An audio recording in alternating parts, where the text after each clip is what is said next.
Good evening, I'm Crimson with Shine a Light in the Dark, and I'm here with the amazing Angelmaker, and they're doing us the honor of giving us a little moonlight tonight. Could you guys go ahead and introduce yourselves to the audience, please? I am told I'm Ian. Nice to meet you. What do you do? Just hold it. I go, Oh, okay. I'm Matt. I play guitar sometimes. He plays guitar all the time. I'm Johnny. I also play guitar. I'm Cole, and I play bass guitar. My name is Colton. I play guitar as well. Thank you guys so much for being here and allowing me the honor to interview y'all. So one of my first questions is I grew up in and out of foster care. So music was the one thing that could never be stolen or taken away from me. And as artists, y'all do a beautiful job at actually creating an entire world for your listener to go join you in, to feel safe, seen, heard, and understood, if only for a moment, to feel like they're not the only ones going through that. What is the world, when y'all first started wanting to be musicians, what's the world you wanted to create for your listener? It's a good question. Probably kind of what you described, just somewhere people could find solace in a way. I think a big part of Angelmaker music is like catharsis for a lot of people. The band is very lyrically heavy, and it's very literal in a lot of senses, and I think that it translates to people who listen to our music. They listen to it for those reasons, for catharsis, you know? Yeah, no, I completely agree. Anyone I else? mean, you pretty much said. You pretty much said, yeah. Okay. I don't know if we can top that. I mean, yeah, when we first started the band, we were in high school, so I don't think we had any real intentions with the music at that time. We just wanted to be a part of the scene that was already created and just mimic the music that we were loving at the time. And it took about probably 7-ish years into the band, into becoming more mature, where I think the music started becoming something that we were making purposefully, and with like that catharsis and with that type of emotion in it, you know. But at first it wasn't really any intentions, but then later on, when we were more adult and mature, then it was like, yeah. Well, I love that because it's almost like in the beginning, right? You were joining the other worlds, and you were in their world, and then all of a sudden you created your own world. You know, there's an old saying that says the job of an artist is like that of a lover. It's to show you the parts of yourself that you've never seen before, and to awaken you to a world that you never even knew existed. And as a therapist, I'm bound by time and space, but as artists, y'all aren't. Right now, somebody could be having full-blown catharsis listening to one of your songs, and you've never even met them before. You know, what were some of those artists for y'all, and where do you find your catharsis at now within music? I'll start. I can remember specifically when I started changing the direction of like my writing. It was with a band called Deaf Heaven, and they changed the way that I wanted to start writing choruses and like having more feeling and emotion in the music, instead of it just being heavy and aggressive, which was important as well. Just you know, because that stuff is, but heavy aggression with like, there's got to be sadness in there too, I felt like, and that's but for me it was with Deaf Heaven kind of changed that for me. No answer?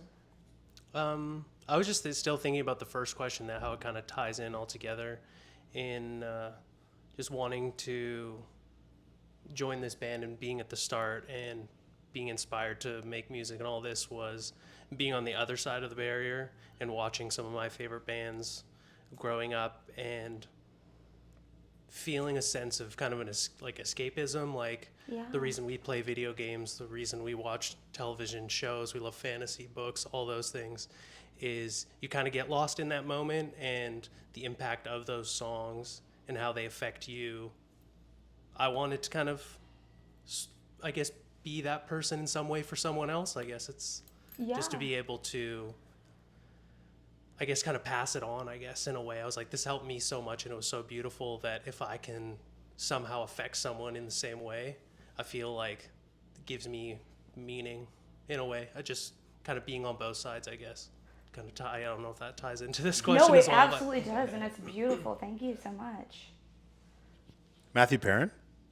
Oh, thanks, Johnny. For me, I grew up listening to like a lot of hair metal because of my dad, and like wanting to play guitar early on didn't really know anything to do with music and didn't really have like a certain genre I liked as like a little kid. You kind of just listen to like everything, right? So my dad's the one that really showed me that type of music, and it really like blew my mind and opened so many doors for me, and made me really like a lot of those bands like Van Halen and Def Leppard, all those kind of hair metal bands, and a lot of melody driven bands. Growing up, like going beyond that, I found a lot of like Scandinavian metal, like Children of Bodom was a big one for me. So finding a band like that that's super melody driven for me was a huge like mind-blowing experience and made me want to write stuff like that. So that's kind of like where I write my best type of things, like melody driven, like stuff like that. So that's kind of where my background comes from. Yeah, it's beautiful. I guess I don't know, when I started making this kind of music and really diving into the music industry, I didn't really listen to heavy music initially. A lot of my friends did from back home, and like I grew up, I just like making weird noises always. Yeah. And my buddies were listening to heavy stuff, and I was like, that sounds pretty weird. And I started doing it, and then I started tiptoeing into like System of a Down and Slipknot and stuff like that. And I guess it just kind of snowballed into heavier and heavier music, and I started kind of buckling down and taking it seriously. And when I went on my first tour and like wrote my first album and this and that, and finally got out in the world and saw just like even one or two people in the crowd screaming something that I had written, it was just like really cool to see, like in that moment, whatever they might have had going on in their lives, it just kind of dissipated. And and I just kind of kept after it, and it's just been snowballing since. Yeah. No, I love that because, y'all kind of talked a little bit about the aggression and then like getting lost in the music, and then even I loved the piece where you talked about like returning that and giving that to somebody else or seeing somebody else sing your lyrics. My daughter actually, I think, is the one that drove it home for me the most because growing up in and out of foster care, my emotional expression fucking sucked. So, and I had my kids when I was 14 and 17, right? So teaching them emotional expression kind of sucked too. Yeah. But she would go to me and she'd be like, Mom, I don't have the words to say but this song. She'd slide it to me. And what was so cool about that is y'all actually took the hit for her vulnerability. She didn't have to be vulnerable. She was still strong, right? Mm-hmm. The artist was vulnerable and helped her understand the things that she didn't know how to say. Mm-hmm. And it helped me understand her. What were kind of some artists that y'all felt like really understood you in your darkest times? I think a common thread one for all of us has always been the Black Dahlia. That's definitely one across the board for this band. Lyrically, it's usually fantastical and fun and crazy, but like melodically, it kind of pulls at you a bit. It's the same reason like with Colton and Deaf Heaven, like you can hear the emotion in not just the lyrics, but in the guitars, and like it's melancholic. Right. I think that's something we chase a lot is melancholy. Yes. It's that's like just a feeling that it, ironically enough, makes me happy. Like I can't listen to happy stuff. It doesn't do the same thing that like melancholic music does. Like anything with intense melody is gonna grab me more than just crazy breakdowns and stuff like that. Add to that, like happy music makes me pissed, and then piss music makes me happy. Yeah. And I think a lot of people are like that. At least the people who gravitate towards metal and heavy metal and death metal and that kind of stuff. Yeah, big time. We also all like Billy Talent quite a bit. Yeah. As well, lyrically, and then just once again, like songwriting wise, it just has a feel to it that just brings something out of us. Yeah. Yeah, it's interesting with death metal. A lot of the times you can't hear the lyrics, so it's really just about what's happening instead of what it's saying sometimes. Yeah.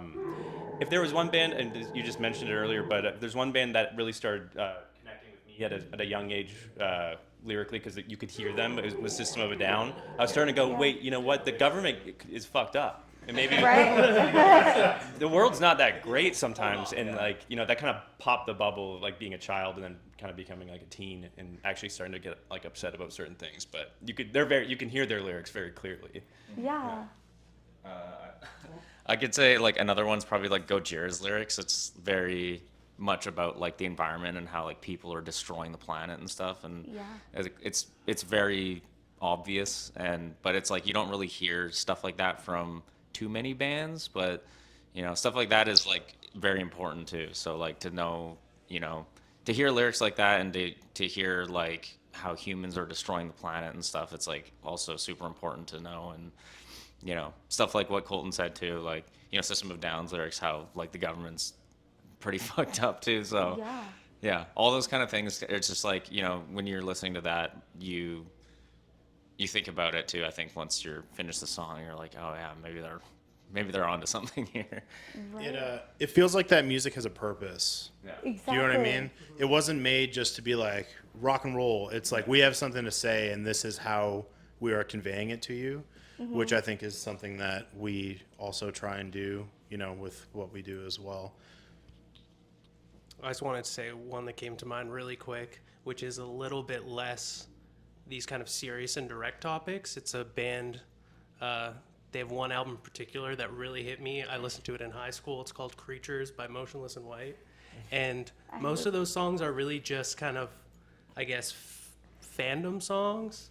They just are celebrating this movie because it's so sad, or these certain kind of almost nostalgia moments that I think a lot of people can connect with as well. But they have one line in particular that I love, and it's almost exactly what you said. The line is, "I've never had the words to say, but I could quote them all," and then proceeds to quote Morrissey, which is awesome and sad, but I just love it. I think that kind of poetry, we like a lot of bands like My Chemical Romance, and they're just saying things that are a bit of like, I don't know, it has some sort of like poetry to it, which you can kind of take it for what you want, or these references to movies, horror movies, Edward Scissorhands, whatever. But Yeah. yeah. Well, that was it. No, dude. So you said Motionless and White. Chris Motionless actually wrote like the lyrics of "I Can't Have Me, No One Can" on my arm, and so I had it. So when you said Motionless and White, I was like, that's one of my ones that I've followed forever. And one of the things that I really liked that you were talking about too was you talked about how like happy music makes you angry and angry music actually kind of makes you happy. I think it's because somewhere in our society we got the wrong idea of what strength versus like weakness is. Right? It's actually so much stronger to express rawly what you're feeling, instead of being like the stone wall, right? And so it's almost like you get the raw, true expression of how people are really feeling without this filter that says, I have to always be happy. People must perceive me as happy over here. Yeah. And it's almost like you can sense the fakeness, and that's not really how you feel every day. Like, I had a friend one time that I always asked them how they're doing, and they were like, I'm awesome, I'm perfect. I'm like, okay, not every day can you be awesome and perfect, or there's just something wrong with me, because not every day is awesome and perfect, right? Yeah. And so kind of like along those lines with that vulnerability, and kind of like, because the world essentially tells us lies from the moment we're born. You're not smart enough, you're not tall enough, you're not kind enough, you're not pretty enough, you're not this enough, you're not that enough. And it tries to kind of beat us down from the moment we're kind of born. And then it kind of even tries to tell us who we're supposed to be. So I work with a lot of like at-risk youth and a lot of aspiring musicians through their mental health and through their trauma that kind of helps them to create writers. What would you say helped y'all the most stand in your own vulnerability and be true to yourself and what you wanted to express?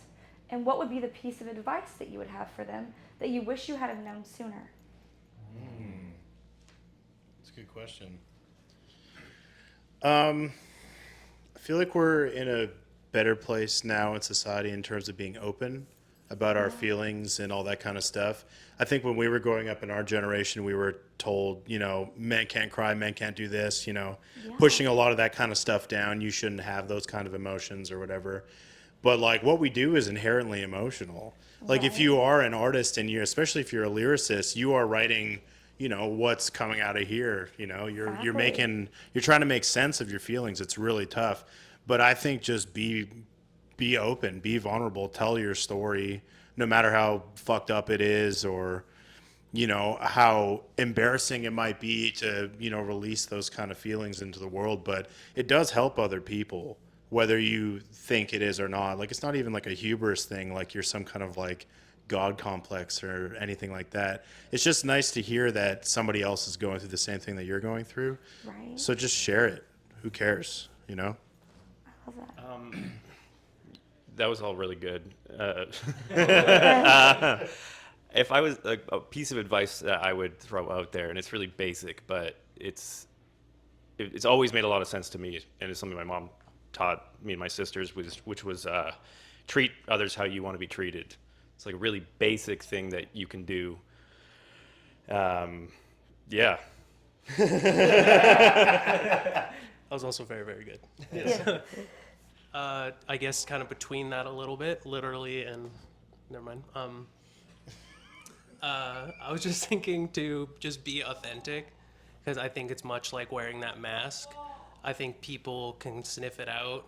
If you're wearing a mask, people get that uncanny valley effect where they're like, this isn't right. There's something off here. Right. And I think when you really put your, I guess, heart into it, as cheesy as that sounds, people will see that and they'll connect with that because it's genuine and authentic. And I think people will have that catharsis or that epiphany that they're like, oh wow, I get this, right? Or it's coming across at least in some way and connecting with them. So I think as long as you have a good group of authentic dudes and you all kind of have your heart in it, I think that's a recipe for not necessarily success, that's not guaranteed either, but at least you'll have a good time and be able to create something that you're happy with and that you're proud of, because again, you're kind of putting yourself out there in that way. And you're always going to get haters or people who say this sucks or why you crying, rub some dirt on it, whatever. But if you're happy with that, you should, I guess, be, I don't know, stoked on that, really, I guess. Right. Well, what's beautiful about you saying that too is like, I don't know about y'all, but you can always tell when an artist puts a piece of their soul. Like, it's almost like the artist may not actually be in the room with you, but a piece of their soul is, because they put all the soul into what they just released. And you can actually feel what the artist is saying, or what they're playing, or the melody, or what they were trying to convey or express. That's like a Horcrux from Harry Potter. Exactly. I can't die. Do you guys have answers to that question? I mean, these guys pretty much said everything. I mean, like, piece of advice I'd give people, I don't know, I guess, like, a lot of people still are scared to ask for help when they need help with something. Yeah. Especially if it's to do with, like, mental health or, like, substance abuse or something like that. And I think that's, like, a really important thing. And even this day and age, there's, like, it's way more open, like what Johnny said, and way more accepted, especially with, like, mental health. But I think there is a lot of people that still struggle to ask for help. And I think that's probably one of the hardest things for people to reach out to do. So it's never a bad thing to ask for help, and it could be very embarrassing sometimes, but I think that's like the most important thing to do if somebody's really struggling. It's probably the best thing they could do for themselves. I don't know. That's my take on that. Yeah. You guys got it all. Yeah. No, thank you so much, and I want to make sure I honor y'all's time, because I know that y'all have a meet and greet after this. Oh, you're and good. I think that you each individually just have such beautiful souls, and I appreciate the music that y'all have written and the souls that you have put, the piece of your soul that you put in your music that's helped me along my own healing path. Because that was essentially why I started proceeding, like, the goal of, like, kind of, like, working with music was because it was the only place I felt seen and understood for a long time. And so I think that that's beautiful. But I believe that you can tell a lot about a person by their current repeat song and their soundtrack song. So what would be the kind of like soundtrack, theme song of your life, and what's your current repeat song? I'll just get this out of the way because I'm the worst one to ask about this. I don't listen to anything really. Like if I'm driving in the car, it's like silence, or like if the radio's on, like I don't notice that it's gone to like static. I more enjoy like creating music rather than listening to it. I've just kind of always been that way, and yeah, I wish I had a definitive answer, but I guess static is it for me. That is. I think the current repeat song for all of us is probably the Super Smash Bros. Theme. Okay, I love it. That just is in my head about 24 hours a day, and then when I go to sleep, it's still playing. Just in your mind. So that one's kind of forced upon us. Okay. What was the other one? Sorry. What have you been listening to? What's the soundtrack to your life? Oh man, that's like a really hard one. I don't know. Probably like Boys of Summer, because we're back. Like the Don Henley version? Yeah. Yeah, that one's Sometimes good. the Atari version. Yes. Sometimes. Yeah, that's a really hard question because all of us listen to quite a bit of music from everywhere else. Like, I find myself not really listening to as much metal right now. I'm always looking for new stuff. But, like, I've been listening to, like, a lot of Latin stuff, like Cali Uchis and stuff. And I like it because it feels kind of, like, romantic and vibey. Yeah. I wanna chill when I'm not doing this. That's Do fair. you know what I mean? Like, Yes. this stuff is intense and you give a lot of energy to this music. So when I'm not doing it, I just want to chill and vibe. So I'll listen to literal movie soundtracks too. Like, I listen to a lot of Tarantino soundtracks because they're perfect generally. Yeah, no. And yeah, I just want to vibe. I want to listen to chill stuff. A lot of dream pop. I listen to a lot of girly pop. You know, Sabrina Carpenter. Listen to a lot of awesome. Italian music. Right? Like, that's what I want to listen to because it makes me feel good, you know? Yeah. But yeah, that's me. It's so hard to pick particular songs. My repeat songs right now is whatever the new Perturbator single that came out yesterday. I was listening to that, and the new Def Heaven album because it rocks. Awesome. Probably Revelator. And my theme song would be "No One Lives Forever" by Oingo Boingo. Yeah, my current repeat song, "Higher Place" by a band called Malevolence. Okay. It's kind of like their more power ballad kind of song, and it's just epic as shit. So I've been really enjoying that, especially when we're in the UK. I don't know. So I listen to that every day. Soundtrack of my life. Grease soundtrack. Oh, love it. Yeah. It's like the story, the youths. Love it. Yeah. Yeah. It's got it all. Yeah. So yeah. Well, I didn't think soundtrack guys have one song on repeat over and over again. Yeah, I repeat all of the Grease soundtracks. So That's fair. It's a great soundtrack. And kind of lastly, we got like 3 minutes. What would you say you want? Is there anything else you want fans to know about what y'all are currently working on, or anything else right now? yeah, new record.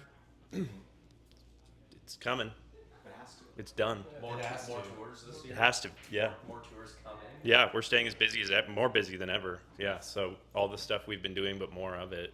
Honestly. Yeah. Anything. Yeah. Yeah, we've been working on this album for what feels like 3 years. Honestly, since we finished Sanctum, we kind of started right away on the new one.